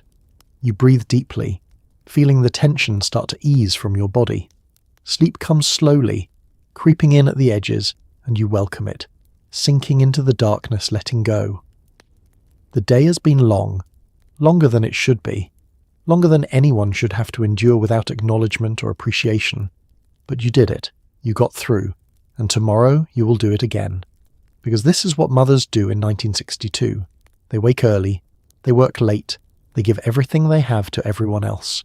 And they do it quietly, without complaint, without recognition, without rest. You are one of millions of women doing the same thing tonight, lying in beds across the country, too tired to move, too exhausted to think, waiting for morning to come so they can begin again.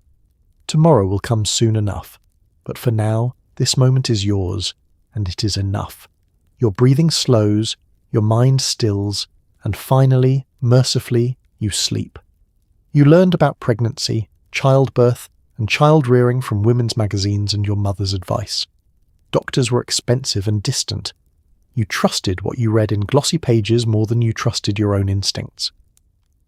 The magazine sits open on your kitchen table, its pages smooth and brightly coloured, filled with photographs of smiling mothers and cherubic babies. You lean over it, reading carefully. your finger tracing the lines of text as if they contain sacred wisdom. The article is about weaning.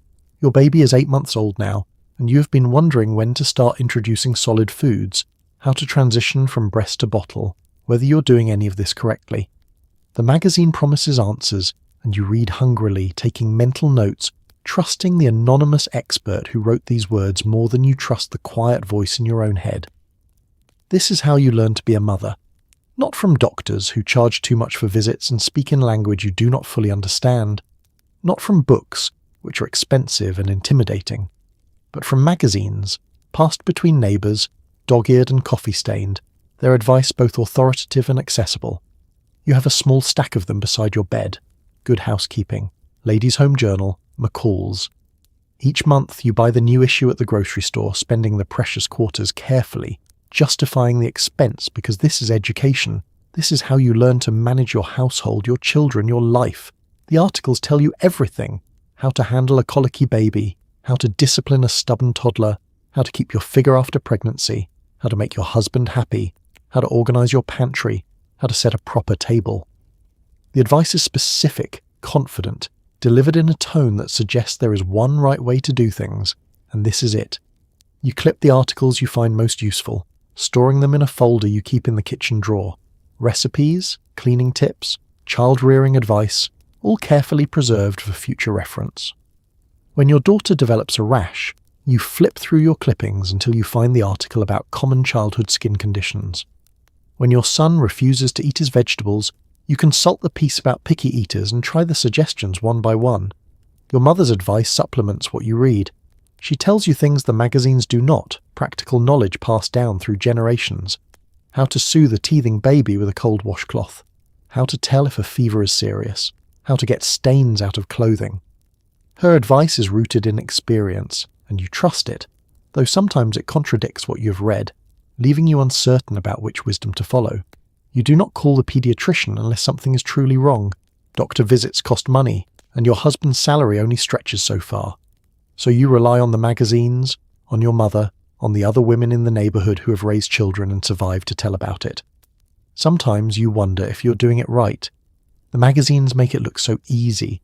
The mothers in the photographs always smiling, always composed, their children always clean and well behaved. You do not feel like those mothers.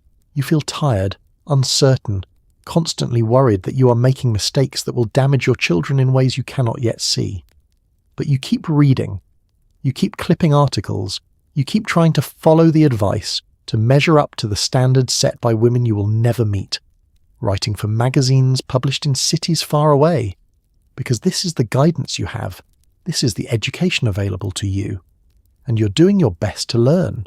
When you hosted, it was an elaborate production.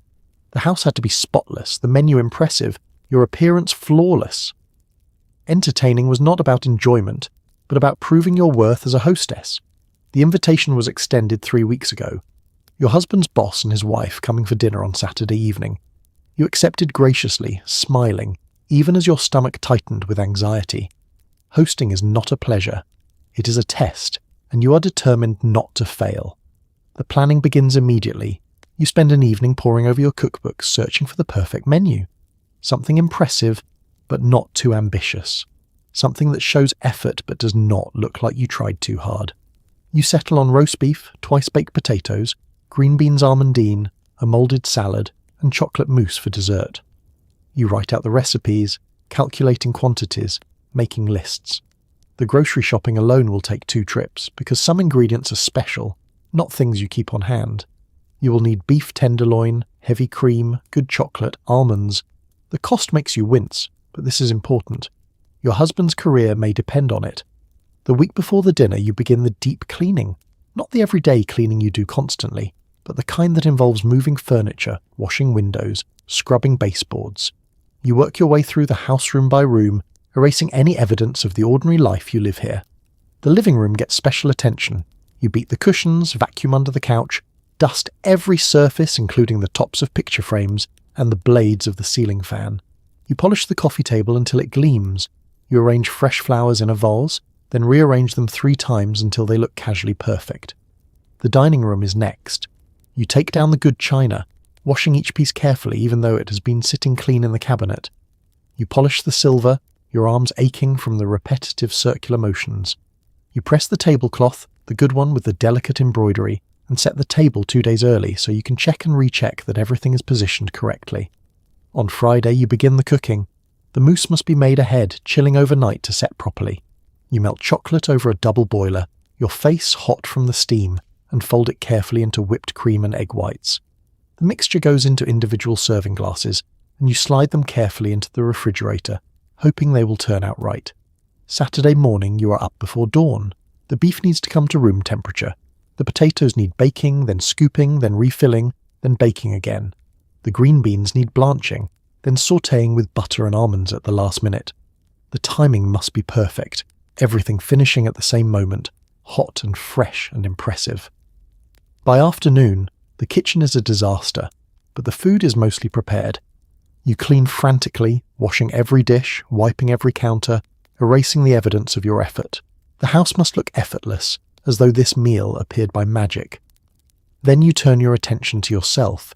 You bathe, set your hair, apply makeup with extra care. The dress you choose is new, purchased specifically for this occasion, a soft blue shirtwaist that makes you look put together and feminine. Heels, stockings, your good pearls. You check your reflection multiple times, adjusting, perfecting, worrying. Your husband comes home early to change. He looks nervous too, though he hides it better. This dinner matters to him, to his standing at work, to the raises and promotions that depend on unspoken social calculations. The guests arrive at 7 exactly. You greet them at the door, smiling, gracious, offering drinks, taking coats, ushering them into the living room where everything is perfect and clean and carefully arranged. Your husband pours cocktails while you excuse yourself to check on dinner, your heart pounding. The meal goes smoothly. The beef is cooked perfectly, medium rare and tender. The potatoes are fluffy and rich. The green beans are crisp and buttery. Everyone compliments the food, and you deflect modestly, saying it was nothing, though it was everything. You serve and clear, never sitting for long, always attending to needs, refilling glasses, offering seconds. Your own food grows cold on your plate as you jump up repeatedly, the hostess who never rests. By the time dessert is served and the guests finally leave, you are exhausted. The kitchen is destroyed again, the dishes are piled high, your feet ache in the heels you have worn for 5 hours. But your husband is pleased. The evening was a success. His boss complimented the meal, the house, you, and you smile, knowing you passed the test, even as you face the cleanup that will keep you up past midnight. Politics were his domain. Your vote, if you cast one at all, was expected to mirror his. Having your own political opinions was unusual, and expressing them was almost unthinkable. Election day arrives, and your husband asks if you're coming to the polls with him. The question is casual, but the expectation behind it is clear. You nod, wiping your hands on your apron, and go to get your coat. The polling place is at the elementary school, a short drive from your house. Your husband parks the car and you walk in together, past the campaign signs stuck in the grass, through the doors into the gymnasium where the voting booths are set up. You have not discussed who you will vote for. There has been no need. Your husband told you last week over dinner which candidates he supports and why. He explained his reasoning, the way a teacher explains a lesson to a student, and you nodded along, asking no questions, offering no opinions of your own. Politics are not your concern. This is what you have been taught, what you have always believed. Your husband reads the newspaper every day. He discusses current events with his colleagues at work. He understands these things in a way you do not, or at least in a way you're not supposed to. You sign in at the table, showing your identification, and the poll worker hands you a ballot. You step into the booth, pulling the curtain closed behind you and look at the names printed on the paper. For a moment you hesitate. The privacy of the booth feels strange, almost dangerous. No one can see you here. No one knows what you mark on this ballot. You could vote differently than your husband. You could make your own choice. But the thought feels transgressive, like a betrayal. Your husband has strong opinions about these candidates. He has explained to you why one is better than the other, why this vote matters, and you trust him. He knows more about these things than you do. It would be foolish, even arrogant to think you could make a better decision on your own. You mark the ballot the way he would mark it, the way he probably is marking it, in the booth 2 rows over. You fill in the circles carefully, double-checking each one, making sure you have not made a mistake. When you emerge from the booth, your husband is already waiting by the exit. You deposit your ballot in the box and join him, and together you walk back to the car. "Did you have any trouble?" he asks. "No," you say. "It was straightforward." He nods, satisfied, and starts the engine. The conversation moves on to other things, dinner plans, something that needs fixing around the house, whether the children need new shoes. Your vote is cast, your civic duty is done, and you feel neither pride nor regret, only a vague sense that you have participated in something important that does not really belong to you. Some of the women in your neighbourhood do not vote at all. They see no point in it, or their husbands do not think it necessary. You at least go through the motions, and perhaps that is something. But you know that your ballot changes nothing, means nothing, is simply an echo of your husband's voice, a rubber stamp on decisions already made. On the drive home, you look out the window at the houses passing by, and you wonder briefly what it would be like to have your own opinions about these things, to read the newspaper yourself and form your own conclusions, to vote according to your own conscience, not someone else's instructions. But the thought is too foreign, too uncomfortable, and you let it go. This is how things are. This is how they have always been. And questioning it feels like questioning everything, which is more than you can bear on an ordinary Tuesday morning. After the baby came, you were expected to bounce back immediately. If you felt sad, anxious, or overwhelmed, you kept it to yourself. Admitting you were struggling meant admitting you were not fit to be a mother. The baby is 3 weeks old and you cannot stop crying. The tears come without warning, sudden and overwhelming, and you hide in the bathroom so no one will see. You press a towel to your face and try to muffle the sounds, terrified that your husband will hear, that he will ask what is wrong, that you will have to explain something you do not understand yourself. You should be happy. Everyone says so. You have a healthy baby, a good husband, a nice home. There is no reason to feel this way, and yet the sadness sits on your chest like a weight, pressing down, making it hard to breathe. You're exhausted in a way that goes beyond lack of sleep. The baby wakes every 2 hours to nurse, and you stumble through the nights in a fog, your body moving automatically while your mind drifts somewhere far away. During the day you cannot rest because there is too much to do. The laundry, the cooking, the cleaning, the older children who still need you even though you have nothing left to give. You thought it would be different this time. With your first child, you felt overwhelmed, but also a kind of joy, a fierce love that made the exhaustion bearable. But this time, there is only darkness. You look at your baby and feel nothing, or worse than nothing, a strange resentment that you immediately feel guilty for having.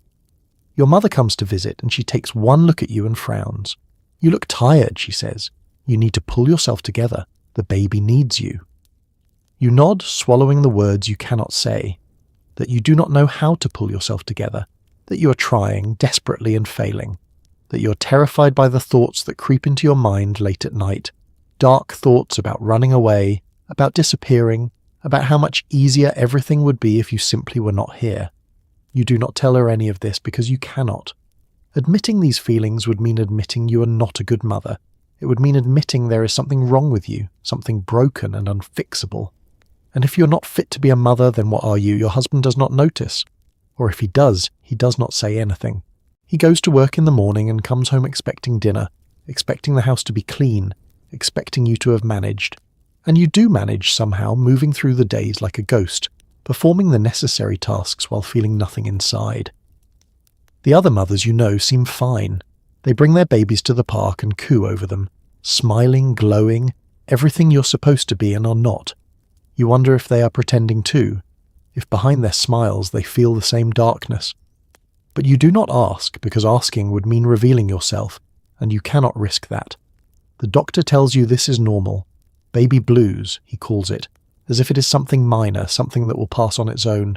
He tells you to get more rest, to drink milk, to take walks in the fresh air. His advice is useless, but you nod and thank him because what else can you do? Weeks pass, then months. The darkness does not lift. You learn to function within it, to smile when necessary, to hold your baby and make the appropriate sounds even though you feel disconnected from everything. You become very good at pretending, at wearing the mask of a happy mother, at hiding the truth even from yourself. No one uses the words postpartum depression. The phrase does not exist in your world, or if it does, it is not spoken. What you're experiencing has no name, no acknowledgement, no treatment. It is simply weakness, failure, something to be ashamed of and hidden away. And so, you hide it. You carry it alone, this terrible secret, this proof that you are not enough. And you pray that someday, somehow, it will get better. That you will wake up and feel like yourself again, like a real mother, like a real person. But for now, you simply survive. One day at a time, 1 hour at a time, drowning quietly while everyone around you assumes you are fine. So tonight, as you settle deeper into your blankets, let's take one last quiet breath and look back at the day we just lived. We woke before dawn in a kitchen that smelled like coffee and expectation. We moved through hours filled with laundry and loneliness, with discipline and dinner prep, with cigarettes and quiet endurance. We folded clothes that would be worn again tomorrow. We served meals that would be eaten and forgotten. We smiled when we were tired. We kept going when we wanted to stop. And we did it all without applause, without recognition, without anyone noticing unless we failed. The mothers of 1962 were not perfect. They were not saints. They were simply people doing what needed to be done day after day with the tools and the knowledge they had. They raised children, kept homes, held families together with their bare hands and sheer determination. And most of them never asked for credit. They just kept moving. So tonight, maybe we can honour them by slowing down, just a little, by noticing the small invisible work that still holds our lives together, by being kinder to the people who do that work, including ourselves, by remembering that history is not always grand gestures and dramatic moments. Sometimes it is just a Tuesday, a pot of coffee, a pile of laundry, someone who gets up early because someone has to. And maybe that is enough. Maybe it has always been enough. So close your eyes now. Let the weight of the day fall away. Let the voices and the tasks and the expectations fade into the quiet. You have made it through. You have survived another day. And tomorrow, when the sun rises, you will do it again. But for now, rest. You have earned it. Good night, and thank you for walking through this with me.